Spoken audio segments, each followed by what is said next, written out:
Welcome to I Love My HBCU ? The podcast where we express our undeniable love for HBCUs, but where we are also not afraid to address a few tough questions. So, sit back, learn a little, love a lot, and rep your HBCU. All right, another episode, another reason to love your HBCU. Welcome, Jakari Lucas. How are you? I'm good. What's going on? How you doing? I'm doing amazing. I'm doing amazing. It's summerish time coming along. I love the heat. But before I start running my mouth, let's get right to it. You are a fresh, I'm still gonna call you a student of life. You're a fresh alum of Florida A&M University. Rate your institution from 1 to 10. If I had to rate my institution, I would give it an 8. Jakari, I wish I had like streamers. Here's why. So every single, before I ask you to tell why you gave it the rating, you are literally living up to your definition, the things I've read on you being a very honest, straightforward human being. Like you're going to tell it as it is. You're already living up to that. There isn't a single human being that I've asked to rate their institution. Do you know the numbers they give all the time? Probably 10. 10 and infinity. Those are the only two numbers I've gotten. Infinity Yeah. is unrealistic. So, okay, why an 8? Why does FAMU get an 8 from you? I would say an 8, and honestly, to be quite, I would say 7.5 to 8. And the Okay. reason I say that is because FAMU is a great university, great institution. I think I learned a lot from there, and I wouldn't have been on the path that I'm on now if I didn't go out to FAMU to be able to see what they had to offer. Seeing how many black and brown people there are that just do different types of things, you meet a lot of different type of individuals, and a lot Absolutely. of times it allows you to find your tribe. So being from where I'm from, it's only so much that we see, and then being able to go off on my own, I was able to be who I wanted to be, or step into the person I was called to be instead of the individual that I was so used to becoming where I was from. So I advise anybody, regardless of the HBCU or not, step out on faith and leave from where you from, because those things allow you to meet different types of people along your journey. But for me personally, I would say there's a lot of things that FAMU does that's great, but I think it needs to update on some of the protocols and the things that we do, because times have changed, right? So I think and I was in the school of business, right? So I think a lot of things are dope. I just think there needs to be new courses, new classes, new ways of doing things that align with what's going on today. So for example, artificial intelligence is really big. So I think there needs to be something that incorporates that. And I think FAMU teaches you how to become a part of a system, and not how to build your own, if that makes sense. FAMU teaches you how to work that corporate world, but a lot of us that are in SBI aspire to be our own bosses, inspired to be our own individuals. We're trying to get into music, like the different types of people. I think that FAMU brings are great for people that want to step into the corporate world, but the other people that are trying to do like digital marketing, etc., different things like that, it doesn't really cater to that audience. So I would say it needs to be more updated classes and things like that we should bring to the institution. I appreciate that response. I hope, and let me go on, let me step out on faith and say, I believe that when the administrators at FAMU hear this, they take Hmm. that into consideration and they actually provide some of that, because you're literally saying we can be greater and we can be more versatile and we can Hmm. pretty much feed the differences of the types of students that we have by literally just tweaking. Like you've actually given the playbook for the different things that they could include coming immediately from a fresh student turned alumni. And I love that. So thank you. Absolutely. Now, of course, you mentioned being an entrepreneur. You also Hmm. mentioned School of Business. Your major was business while you were at FAMU. Yeah. I saw a music video that you did, and I Okay. want to get right to that music video. It was about 5 of us watching it at the same time. Okay. No, Yeah. seriously, I'm not joking. Because when they told me, hey, we really think Jakari is going to make a great guest for the podcast, I did not know you. So I was like, oh, okay, sure. And they're like, no, you've got to check this out. And then I checked it out and I was quiet the entire time. Okay. And of Yeah. course, when we put this episode out, we're also going to put the video out with your permission so that people can see what video it is that I'm talking about. Your For sure. video literally, was that you in the music video the entire time? Like Well, all the parts? so for context, which video are you referring to? Because I don't even know which video you're talking about. I'm sorry. like, I'm like, okay, I mean, she finna get to it. She finna get to the video. Yeah. Mhm. So it's the video that you were you were in your so I don't know if it was at graduation, but you were in your graduation gear, you were in your Uh-huh. commencement gear, and you tell your story through this Right. video of who you once were and Mm-hmm. who you became, and you have your diploma in your hand at some portion of the video, which shows us a journey, if you will, Mm-hmm. of, and if you will allow me to put it this way, somebody that seemed to be going a very interesting, potentially dangerous track and Mm-hmm. rerouting himself to being this college graduate who is now a musical entrepreneur. It's that video that I'm talking about. I know exactly what you're talking about. God made Okay. it happen. Yeah, God made Yes, it happen. yes. Okay, Yeah. okay. God made it happen. Tell us the story of God made it happen, if that's okay. Absolutely. So that song recently just came out a couple of weeks ago, and I wanted it to really be. I love stories, so all my music is embodies embellishments of storytelling. And so for that song particularly, I wanted to convey and show people the journey of where I was and where I am now. So when I was 16, 17, 15, figuring things out, growing up where I grew up, the track was already laid out for us. A lot of things that we were doing were just what was the playbook of what we seen in everyday life. So coming outside, those are the things that I saw.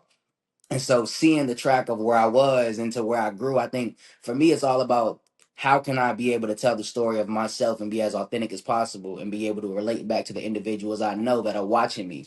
And so this song was an embodiment of where I was to where I am and the new thing that God was doing for me. So I think for me, that video was literally stories. Everything that I'm doing is really adding to the story of who Kari was. So a lot of that stuff was me at 16, 17, right? 19 even. You get what I'm saying? And then for me to be able to get to this point is really to show you like, nah, like you got a shot. You could do it. You know what I'm saying? Like what people see on a day-to-day basis and the thing in the environment we grow up in, that's not the end all be all.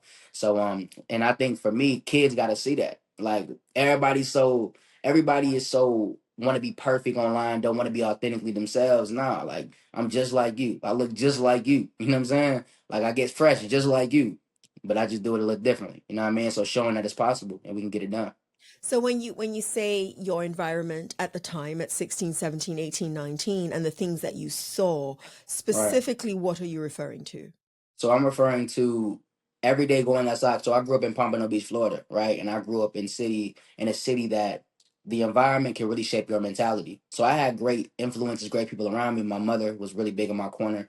And by the grace of God, I had someone that was able to just help me and help me grow in different areas, regardless of what my mom was saying. So for example, I step outside and all I see is guns, violence, drugs. I see people that have already laid their paths out. And young, we looking up to the D boys. You know what I'm saying? We looking up to the people that are on the corner, because that's what we see as superstardom, right? We don't know that there's a whole different world out there to where that you can play in as well, right? And so for me, even though that wasn't who I was at all, right? Going outside, it didn't align with who I was, but I'm like, nah, this is what's cool. So hanging around different types of people, you know what I'm saying, spinning back to back in cars, just having fun as young kids, you don't realize that there's more to life than this, right? Or you don't see it. It takes a real big person to have faith beyond what they can see, but you only realize how much you need that until you get older, right? At 15, 14, 15, you're not really thinking about those things.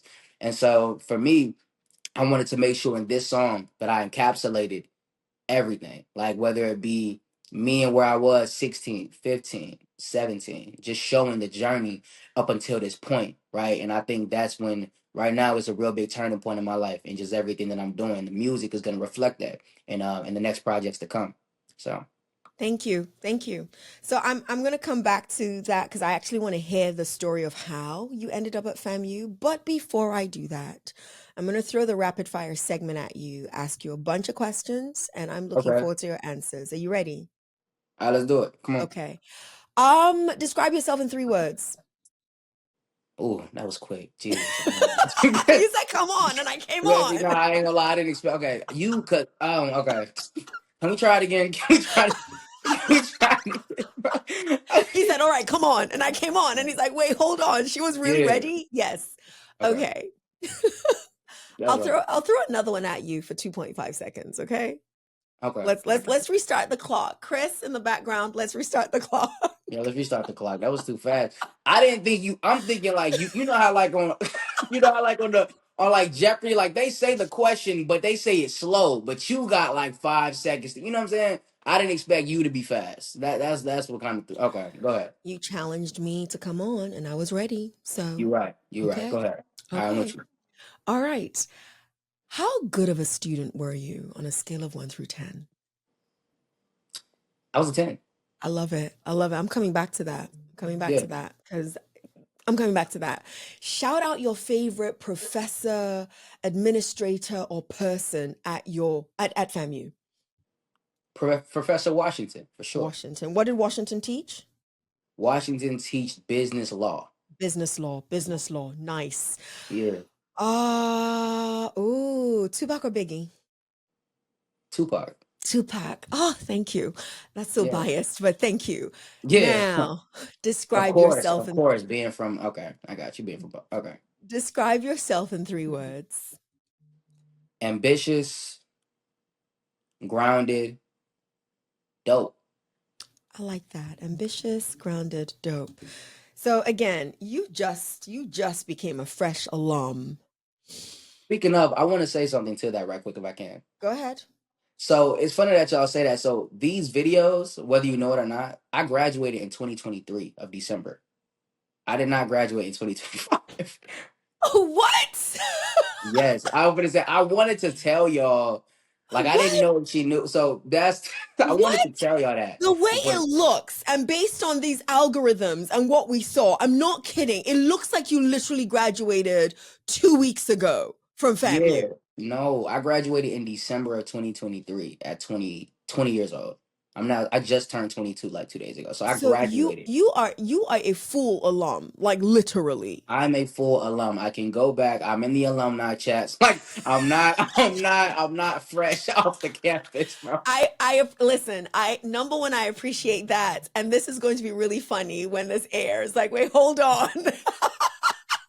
Bro, I'm like, I'm like, I guess I technically guess I'm so. fresh a year and a half, but I was No, like, I didn't know if yeah, nah. no. So this will be a good question for you, and this will be the last question on the rapid fire. This isn't even rapid fire anymore. We've totally messed the time up. But if your time in college was a song, and it could be one of yours, what song would it Mm, be? my time in college. God made it happen. God, yes. Actually, yes. Yeah, like Actually, that was the yes. whole purpose. Yeah, for sure. Actually, yes. Actually, Hmm. yes. Like that's hitting me. Like, actually, yes. Yeah. Okay. Okay. So you are from Pompano Beach. Believe it or Yes. not, all I know of Pompano Beach are that's where football players come from. I'm not kidding. A good number of the student athletes that I've run into, Hmm. um, if they're from Florida, they're from Pompano Beach, a good number of Okay. them. So I don't know if that is an accurate stereotype of Pompano Beach, but that's all I know of Pompano Beach. How Okay. did you get to Florida A&M University? You could have gone anywhere. You're a pretty bright young gentleman. How did you give me your college selection journey? So it's funny because around this time, like I wasn't as proactive as I am now. So like for example, around 17, 18, like I said, you got a good support system. They really just own you about it. So Mm, for you that may not know, I graduated with a 5.4 GPA in high school, right? And I also graduated with 2 years done of college in high school. So I went to college like basically for free, right? And so I graduated college a week before high school actually. And so during that process, I'm still having fun, you know what I'm saying, doing it, having whatever the case may be. It was really my mom that how I ended up at FAMU, right? So my mother, she was really helping me during that process of like, on me about scholarships and making sure that I go ahead and fill out applications, you know. So I applied to about 10 different colleges, I would say, around that time. And it was actually one of my mentors, Mr. Burgess. He actually was plugged in at FAMU, right? So I was gonna get accepted, but he's kind of the one that engineered that whole thing already. So it was like, okay, cool. He already got whatever the case may be. He got the GPA. He got all this.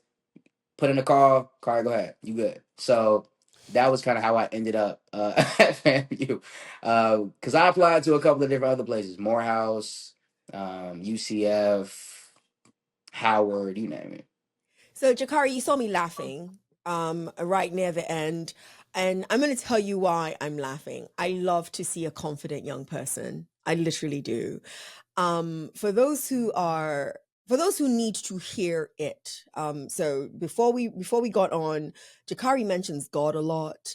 And it's very clear that you have, at least based on what we've seen, you've Hmm. got a growing and strong faith connection For sure. with God. Um, but I want you to give me a little bit more on what the source of your confidence is. You're confident and you're unapologetically confident. I wrote down, and this is what made me laugh when you said, I was going to get accepted. Like, if there was no question in your mind.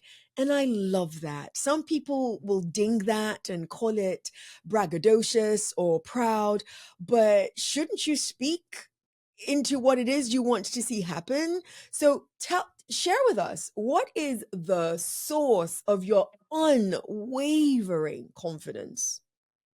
Just my belief in my abilities. And also Proverbs. Proverbs speak that life and death is in the power of the tongue. So for me, I wear that vicariously in what I do.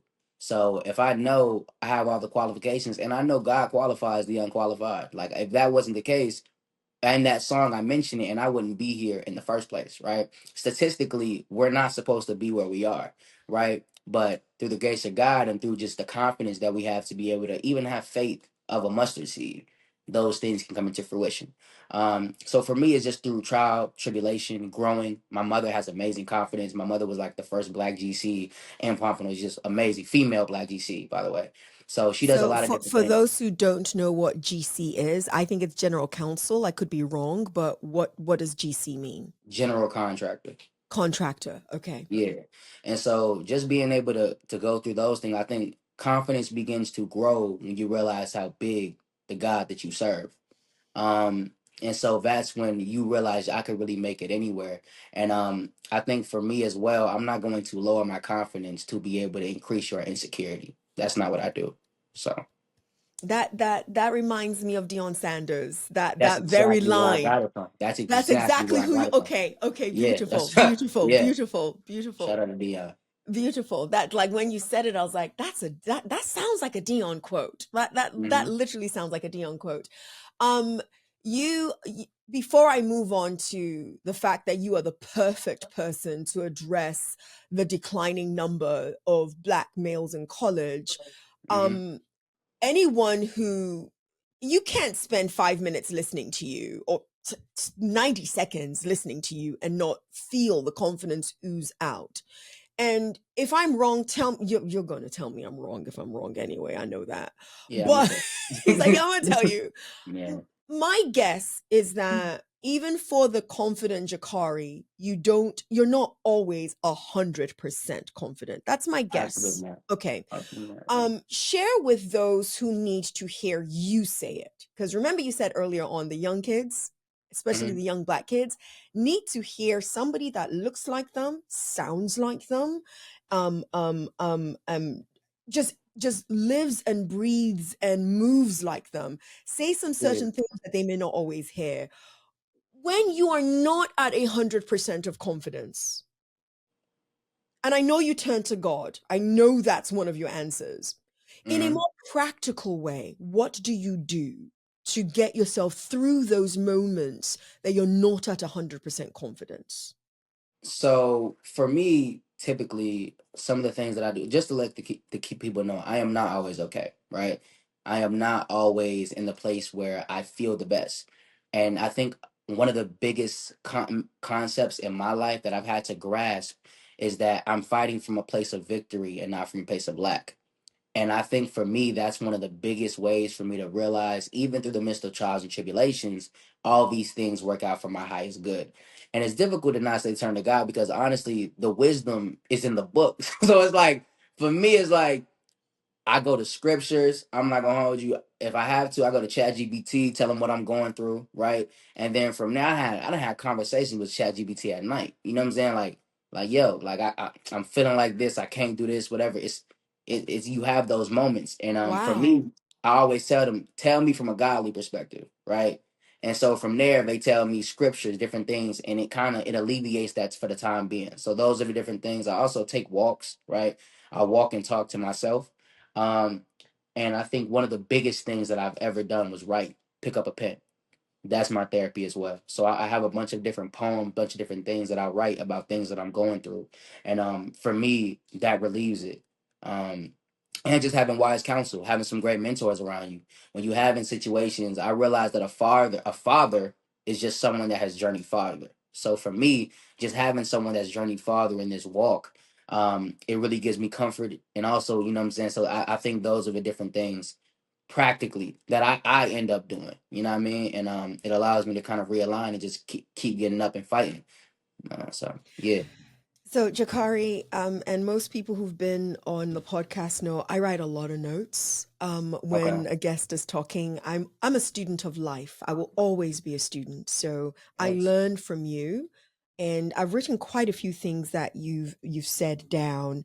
I love what you just said about the definition of a father, and in my notes I put it in quotes, and here's why I put it in quotes. The minute you said it, it reminded me of a friend of mine who lost her mother not too long ago, and her mother died of I hope I don't get it right, I hope I don't get it wrong, but it was a cancer somewhere in the reproductive system of women, is the Mm. best way to put it.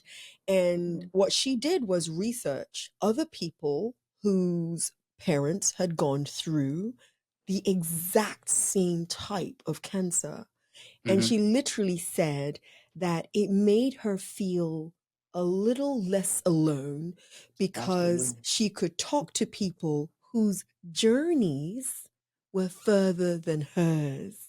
So when Absolutely. you said that, I was like, what in the name of all things good would he say that? And again, it's why I put father in quotes, because in her case it wasn't that, it was a mother, but Mm-hmm. the definition is so apt and so powerful that I hope people hear you say that, because sometimes the persons we look to hoping that those persons have the answers for us may not be the ones. But if you have Jakari's definition of finding it in spaces where those people have already journeyed farther than you, you're going to get your answer. So thank you so Mm-hmm. much for that. That was so meaningful to me. Absolutely. Jakari, Yes, ma'am. gosh, Yeah. you've said a lot. I'm even coming back to this chat GPT. We could be on this for 2 hours. I know you don't have 2 hours of time, but we could be on this for 2 hours. I'm going to come back to that. But before I come back to that, you are the perfect human being Mm-hmm. to grapple with and answer, at least from your perspective, for us. If you've looked at studies over the last couple of years, and this year alone, Howard University put out a study that's reflective of their institution, and it's the declining number of Black men in college. You said a Mm-hmm. lot earlier on that I have been guessing is the answer to that, but I want to hear from your perspective. Number one, why? Why do you think the numbers of Black men in college keep declining? That's number one. But I also want Jakari to take a stab at telling us what the solution could be. Mm. Okay. I gotta think about that. Why? Why do you think why do you think when the, and I'm just going to use your name because I'm talking to you, the Jakaris who are 15 and 16, and the option is go do life, or go do whatever, or go to college, more and more of them are not choosing college? Why do you think that is? I think also because one of the reasons that people don't choose college, right, is first and foremost, they feel like they can get money in different ways that college doesn't give them, right? So, for example, we know there's a big incline in social media, right? So people can make money on social media without having any types of degrees, any type of Facts. certifications. They don't need it anymore, right? Facts. So that's one of the reasons I feel like it's so many different avenues. College isn't the only way. So I think that's one reason why college, at least for men, is declining. I think it has something to do with the college aren't offering what they're looking for. Like, for example, how we were talking about how college is only caters to a certain type, it feels like when it comes to the business, right? What you think business is not really what it is, right? And so those are the different things I think also that play a part in it because they're not offering the things that the kids are actually passionate about, or the classes aren't catering towards keeping them. You know what I'm saying? Like we said, they're teaching you how to work for an individual. And a lot of times we're seeing that inflation is going up, prices Mm, are going up, everything is going up, and they feel like it's not sustainable. I think this culture of us is realizing that there's so many more opportunities as well. Um, to be able to not only make a living but make a great living, but yeah, also there's ways for them to be able to provide a product, you know what I'm saying, and be the service instead of absolutely. having to indoctrinate their time working a 9 to 5 job or a Hmm. 40-hour corporate week. The culture is shifting and changing. um I think it's more to it as well. I haven't tackled, but I think because in the reason that you say that it's actually pretty shocking because at FAMU the culture is it's mostly women there. It's like maybe the ratio, if I'm not, I may be wrong, but it's around 7 to 1. Like Wow. every seven young lady is one guy. Um, so mm, Wow. it's Yeah, difficult. we're And the hearing individuals that. I know that get into college. No, No, I was sorry, gonna go say, ahead. and the people, some people that I know, a lot of them they leave as well. Like they might get into it, but they don't stay to the time being, for whatever reason. So So that's the part I want you to also take a stab at, right? So the first part was the why. And I think if I ask this of every black male, be you a student or an alum of any of the mhm, HBCUs, I ask, why do you think it is? Because I don't think enough people are asking you. That's why I ask. I don't think enough people are asking you. And I think you man, guys have the answer, number one. yeah, Number two, if I just take a poll on my podcast alone, most of you put money. If not the top reason, it's the second top reason. for sure, for sure. I was gonna say that as well. Like I got accepted to a couple of different universities, and the money that they offered was not enough. Like first off, a lot of us aren't trying to start off our lives with debt. That's the first thing. I was able to go to college for free, right? So Yeah, I went to FAMU full ride, and I also got money back every semester, right? But that's not the case for mostly anybody. most. Yeah, Mostly all, right? Even if you have a scholarship, it only covers like 1/3 of tuition. Tuition is yeah. like 60,000 a semester. I mean, 60,000 a year. You're only giving me $20,000 to $25,000. That's ridiculous, right? So I think that's absolutely one of the major reasons why people are like I ain't doing it. Like Yeah. I could do, I could do something else. Like I ain't going. So what could we, because there's also the study that says that over one's lifetime, Mm, gaining a college degree ends up keeping you more successful than not. Again, over one's lifetime. So mm, everyone is not going to be Kai Cenat. Everyone is not going to be Drewski. Everyone is not going to be Mr. Beast. Everyone is not going to be these super duper quote unquote content creators, regardless of what the talent is, that are making multi millions a year. Not mm, just regular millionaires. They're up there.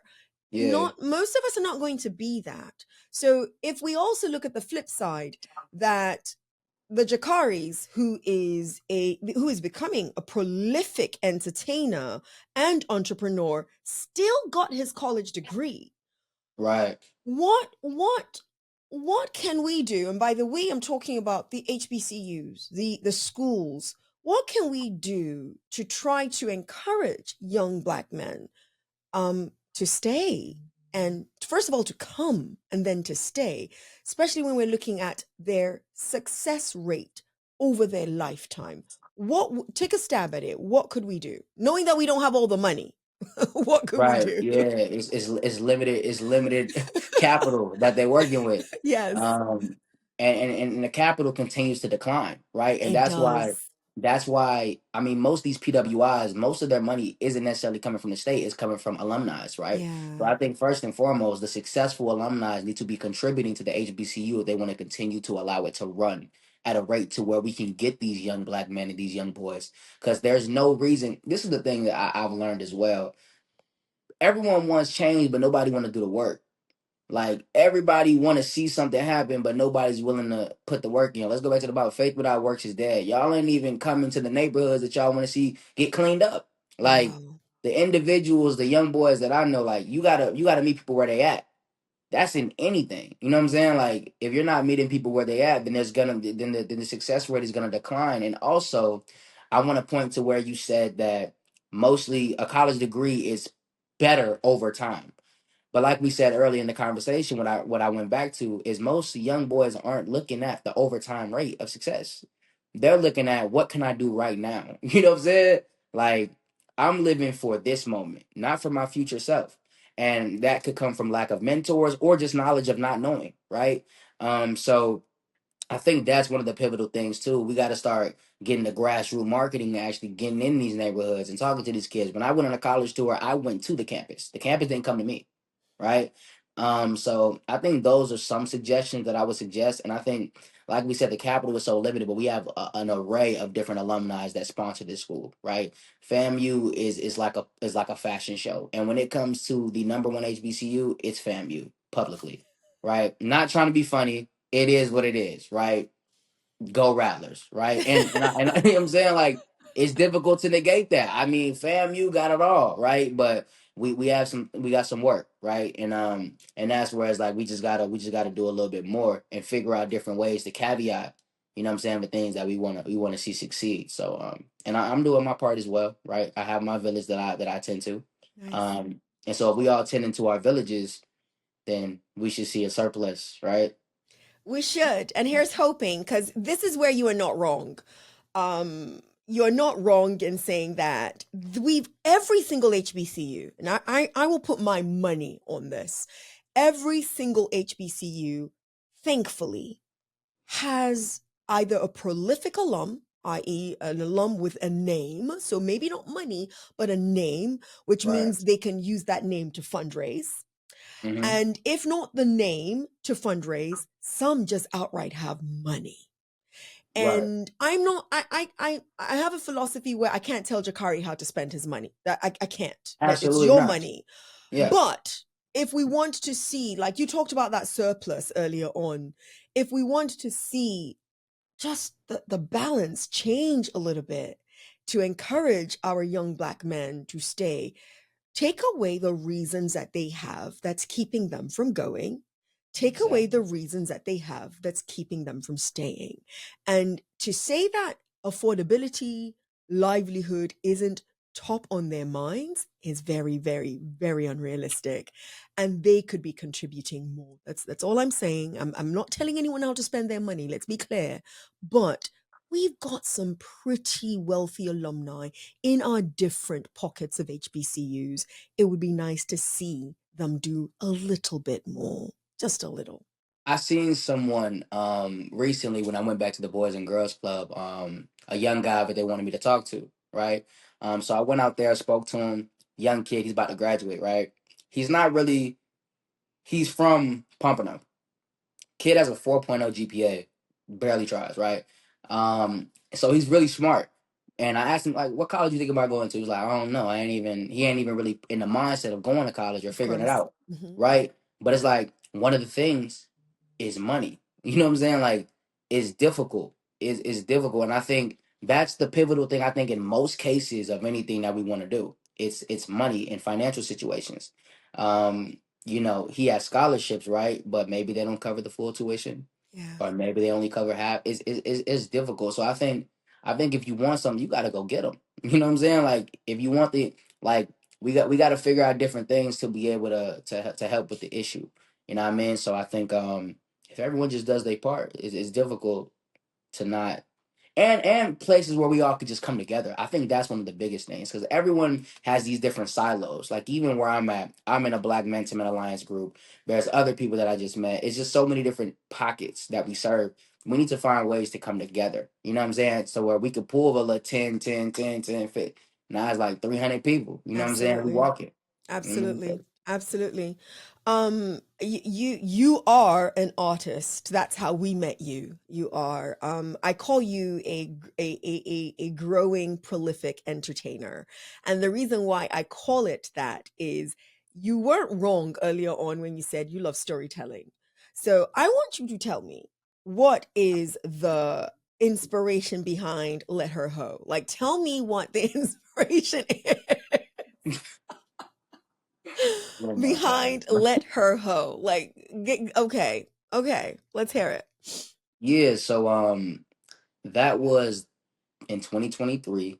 Okay. It was in December. I think for me, I was in college, right?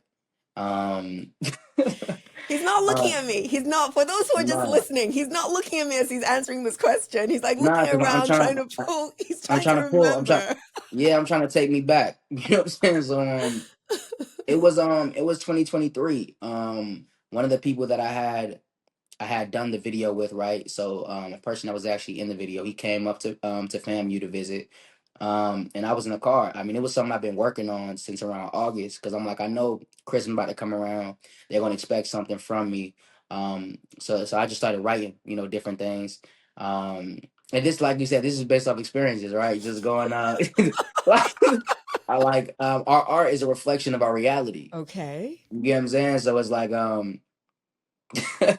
it's just a lot of young guys that don't, right, that He can't stop laughing, guys. He it's just cannot funny to stop me laughing.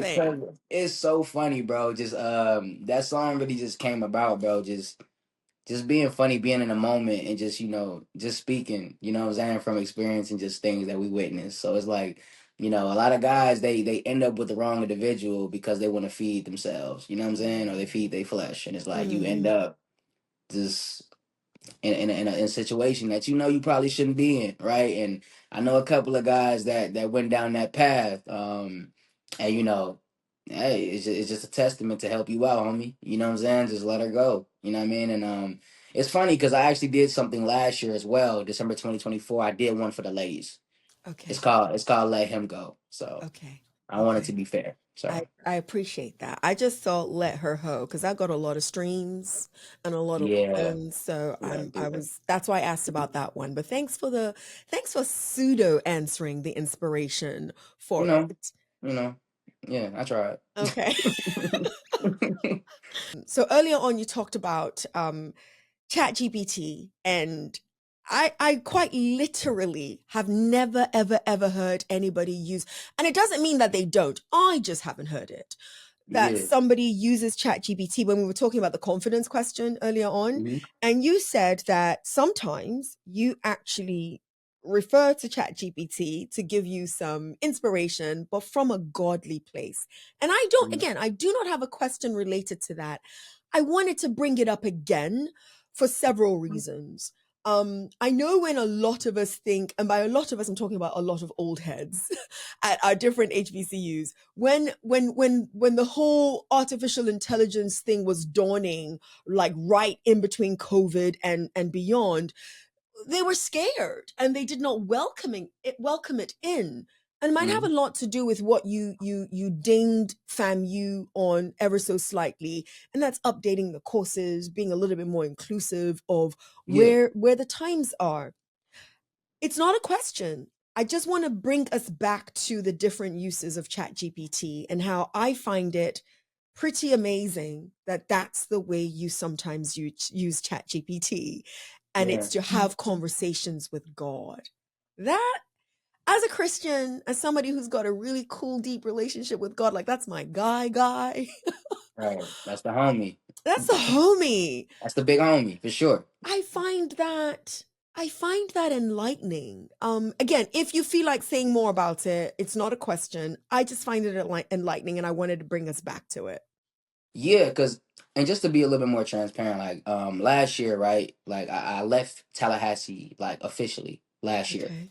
right? So I still have my home in 2023 up in Tallahassee up until around August, and that's when I moved back down here, right?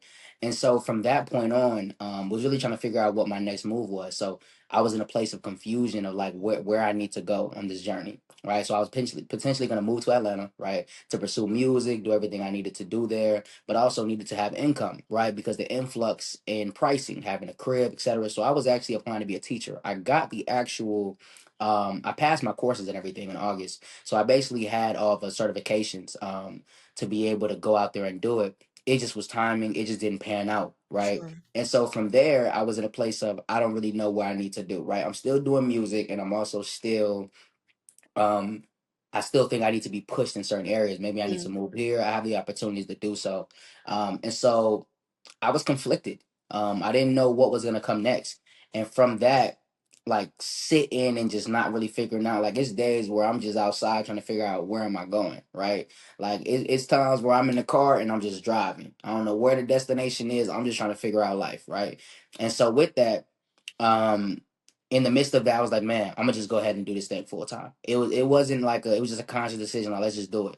And that was in around October, and that's what sparked my last album called Monthly Memoirs, right? And that's basically every month is a song of everything that I've been through, right? And there are reflections of everything I have going on. So September was forgiveness, October, real down south baby. November was about the election, right? December was about let them go, the Christmas stuff. Because honestly, and being transparent, that was the actual like, okay, I'm done with this. Like I did everything I think I needed to done here in the space of the Christmas stuff. I've had it. I've stole it. It's been amazing, right? It's been a dope journey, but I think there's more to me. You know what I'm saying? Like, and it's very difficult when people are so used to you doing this thing that you get known for that thing, but everything can kind of it kind of conflicts everything else that you're doing. So I kind of just wanted to put it away. Um, and from that journey, I've seen a lot of different things. I dropped an album, continuing to drop music, and and this is the thing, I'm not necessarily confident in myself. I'm confident in the work that he's doing within me to be able to do it. So like a lot of times, the confidence doesn't stem from just you. You know what I'm saying? Like you continue to grow. Like I know that I'm capable and I know I have the capabilities. And ChatGPT just assist in that because a lot of times I'm at the crib like you. It's difficult to have certain conversations sometimes with people because everyone's caught up in their own lives, right? And so for me, that's one of the things I turn to, and I have to. You know what I'm saying? Like I'll go there. Hey, this one I'm going through. I need help in this regard, or they'll just give me a perspective of just like even if it's not a godly perspective, or they feeding me scriptures. They were like, I get it, homie. It's tough. This is what you but there. This is what you doing right. You got this going on. Hey, keep it going. You know what I'm saying? So absolutely, you got to utilize all those resources. And it's not a replacement for prayer. It's not a replacement for that relationship. I still go to church. I still do this, but it's an add-on. It allows you to be able to see things from a better perspective, a more healthier perspective, and a place of victory, like we discussed earlier. So for sure. I love it. I love it, and I'm glad I brought it back. I'm glad we got to hear a lot more depth to exactly what that relationship is. Your relationship with yourself, number one, and then number two, how you get inspired. So I appreciate that. I want you to manifest something. Hmm. And this might be unfair. So if it's too personal, don't do it. You strike me as somebody who speaks, I mean, you fight from a place of victory. I wrote that down as well, as opposed to from a place of victimhood. Prophesy for Jakari. What's when you look at Jakari's future, what do you see that you know is absolutely something amazing, of course, that's Hmm. absolutely going to happen? Because I want us to be able to look back, you, I, the entire I Love My HBCU question mark team, and look back and smile and say, he said it. He said that's what's going to happen. Go Yeah. ahead. Impact. You're going to have impact. I'm going to be impactful. I don't know in what space because I've been stretched from just artistry.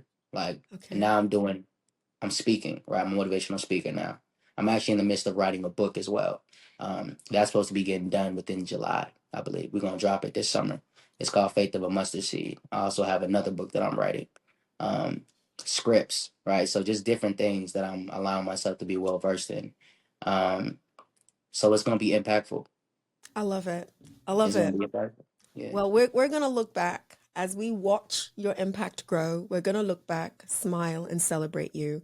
Jakari, when you said yes to us, is there something that was burning on your soul that I have not done a good job of asking you or addressing that you'd love to share with the audience before we say goodbye? No, I kind of just seen it and was like, let's do it. Why not? It was like a why not, you know? Um, and it's funny because last night I was actually in the presence of Westmore, right? So your guys' governor of Maryland's Maryland. governor, yes. Yeah, so we were actually in the same presence at him. He was having an event in Miami Shores, and he invited us all to come out. And it was really just dope seeing, his impact and the things that he's doing to be able to help you guys out there and to be able to just, be able to connect with you all. So I think it's really cool. And I actually have a show coming up during Juneteenth. It's going to be on the East Coast as well. It's going to be actually in Pennsylvania. It's going to be in Harrisburg. So it's Do we going to know be really good. it's a show that you're performing? I'm performing. Yeah. Got it. Got it. When I hear show, my brain goes performance or television. So is it a television show? So you're going to be performing, and I'm sure you're going to share the information with us at some point in time because we would love to support you in every way that we can. Jakari, end this episode for me in one word or short phrase why you love HBCUs. Black. Black. So true story. When he got on, the producer for the podcast was on as well, and the first thing that Jakari said was, "I love your hair," to both of us. Look at Black excellence. So it is perfect. That would be your word. I was just about to say the black or black excellence. Black excellence for Black sure. excellence. Listen, I'll take it. I will Yeah. take it. Jakari, thank you so much for being my guest on I Love My HBCU today. I know that it is impossible for anybody who is listening to the podcast, who is watching the podcast, not to go ahead and like and subscribe to the podcast, not because of me, but because of you, because you're touching somebody and the impact is being made already. So yours in HBCU love. See you next episode. Jakari, thank you so much. Of course. Thank y'all. I can't believe God chose me. I still reminisce on the old me, the high-headed, ignorant, bold me. I wanna fold me for knowing better, but still choosing the wrong path. Somehow I fell out the buckets full of crabs, to acting so broke, to now picking up the tab. I sit back and laugh at the Most High. He qualifies the unqualified, like me, Lil Kari, that one guy. Some people ask why. You've been listening to I Love My HBCU ? Let's keep the conversation going as we share our stories and encourage more practical support of HBCUs, whilst of course holding each other accountable. Don't forget to follow and subscribe for the latest episodes. Until next time, love and lift your HBCU.